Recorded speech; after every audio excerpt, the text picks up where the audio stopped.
Chapter 6.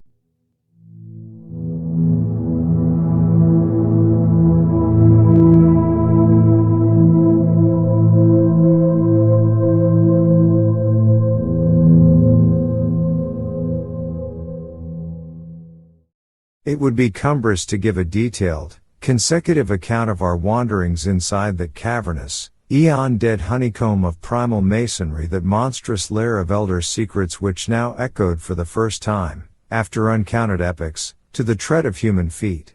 This is especially true because so much of the horrible drama and revelation came from a mere study of the omnipresent mural carvings. Our flashlight photographs of those carvings will do much toward proving the truth of what we are now disclosing, and it is lamentable that we had not a larger film supply with us. As it was, we made crude notebook sketches of certain salient features after all our films were used up.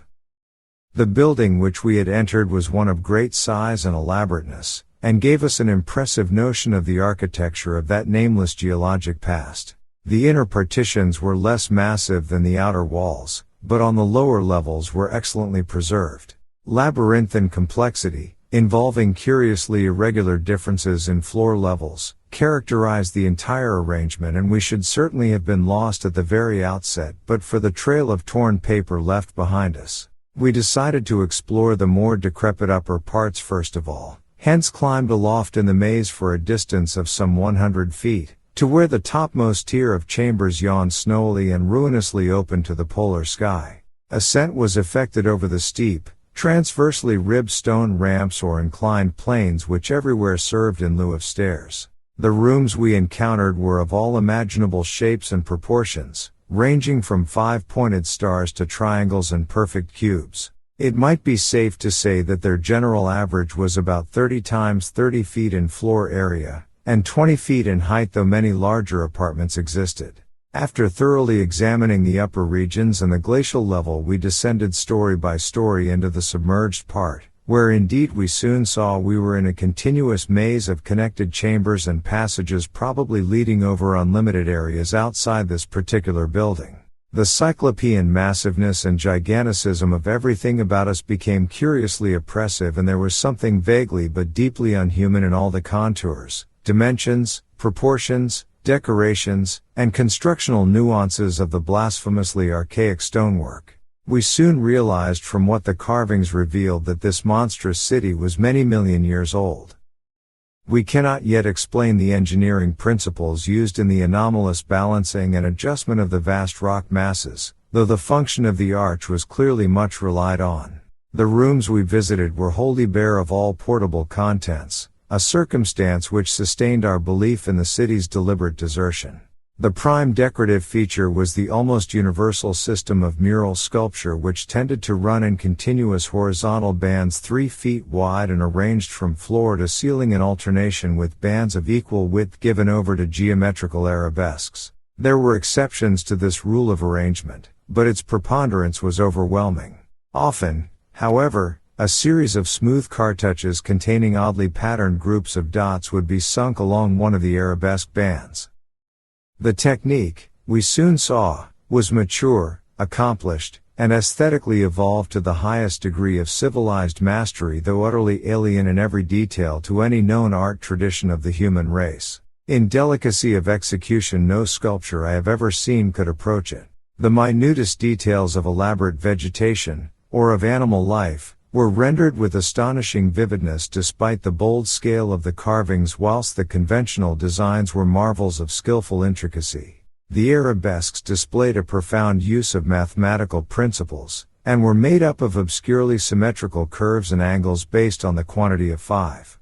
The pictorial bands followed a highly formalized tradition, and involved a peculiar treatment of perspective, but had an artistic force that moved us profoundly, notwithstanding the intervening gulf of vast geologic periods. Their method of design hinged on a singular juxtaposition of the cross-section with the two-dimensional silhouette, and embodied an analytical psychology beyond that of any known race of antiquity. It is useless to try to compare this art with any represented in our museums. Those who see our photographs will probably find its closest analog in certain grotesque conceptions of the most daring futurists. The arabesque tracery consisted altogether of depressed lines whose depth on unweathered walls varied from 1 to 2 inches.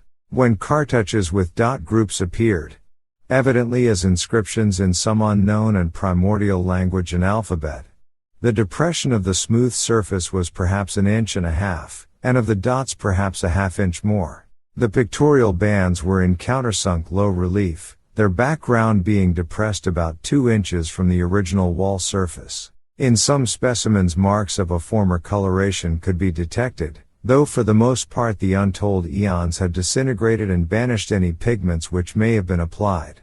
The more one studied the marvelous technique, the more one admired the things.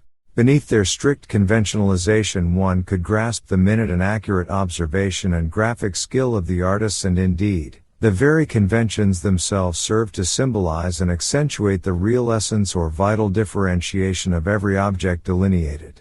We felt, too, that besides these recognizable excellences there were others lurking beyond the reach of our perceptions. Certain touches here and there gave vague hints of latent symbols and stimuli which another mental and emotional background, and a fuller or different sensory equipment, might have made of profound and poignant significance to us.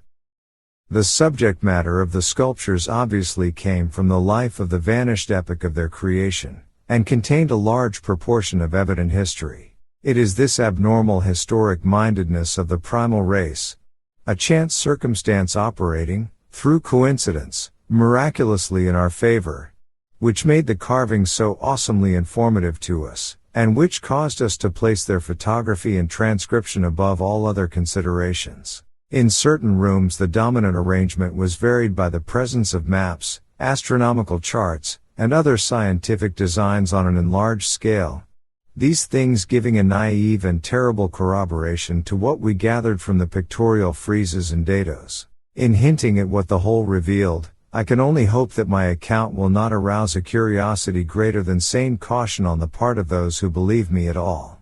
It would be tragic if any were to be allured to that realm of death and horror by the very warning meant to discourage them.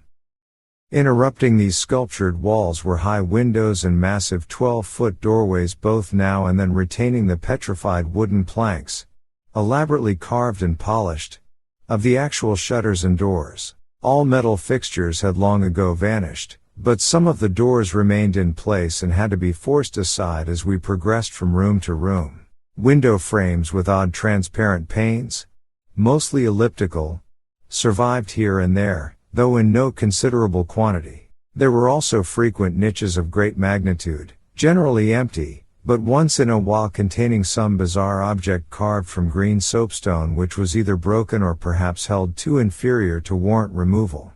Other apertures were undoubtedly connected with bygone mechanical facilities, heating, lighting, and the like, of a sort suggested in many of the carvings. Ceilings tended to be plain, but had sometimes been inlaid with green soapstone or other tiles, mostly fallen now. Floors were also paved with such tiles, though plain stonework predominated.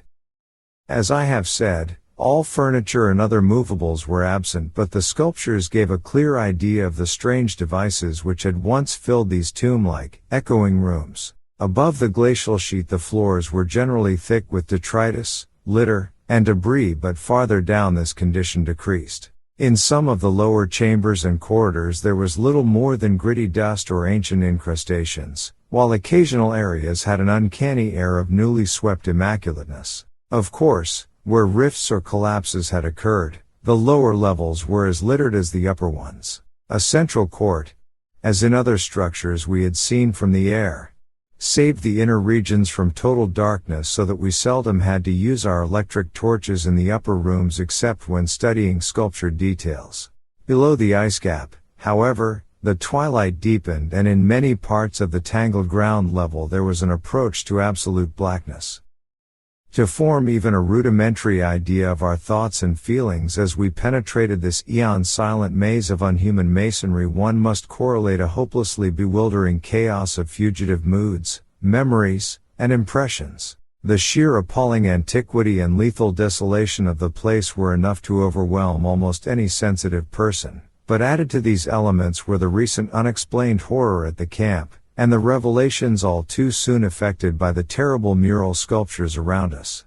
The moment we came upon a perfect section of carving, where no ambiguity of interpretation could exist, it took only a brief study to give us the hideous truth. A truth which it would be naive to claim Danforth and I had not independently suspected before, though we had carefully refrained from even hinting it to each other. There could now be no further merciful doubt about the nature of the beings which had built and inhabited this monstrous dead city millions of years ago, when man's ancestors were primitive archaic mammals, and vast dinosaurs roamed the tropical steppes of Europe and Asia. We had previously clung to a desperate alternative and insisted, each to himself, that the omnipresence of the five-pointed motif meant only some cultural or religious exaltation of the archaean natural object which had so patently embodied the quality of five-pointedness as the decorative motifs of Minoan Crete exalted the sacred bull, those of Egypt the scarabaeus, those of Rome the wolf and the eagle, and those of various savage tribes some chosen totem animal.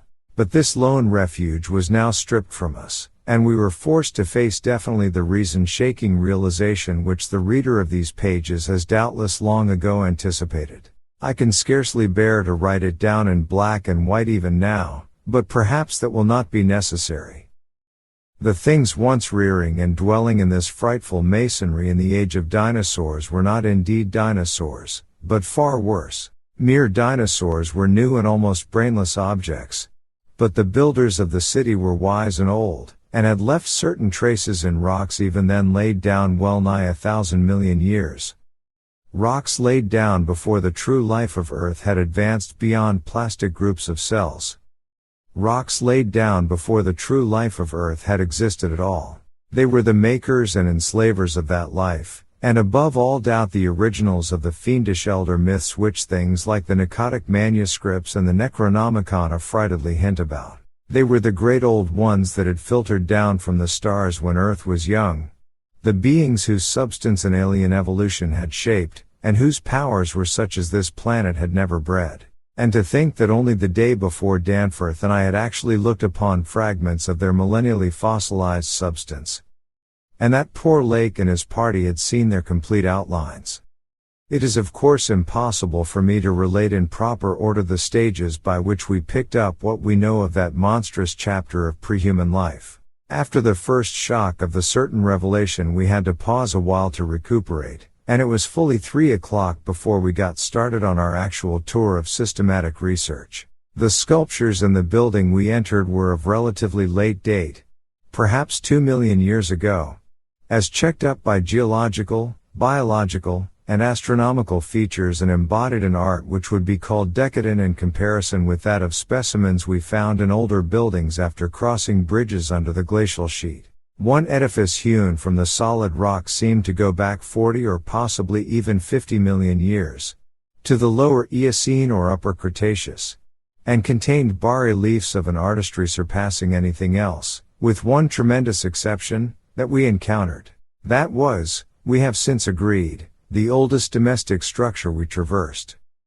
Were it not for the support of those flashlights soon to be made public, I would refrain from telling what I found and inferred, lest I be confined as a madman. Of course, the infinitely early parts of the patchwork tale, representing the pre-terrestrial life of the star-headed beings on other planets, and in other galaxies, and in other universes, can readily be interpreted as the fantastic mythology of those beings themselves, yet such parts sometimes involve designs and diagrams so uncannily close to the latest findings of mathematics and astrophysics that I scarcely know what to think. Let others judge when they see the photographs I shall publish.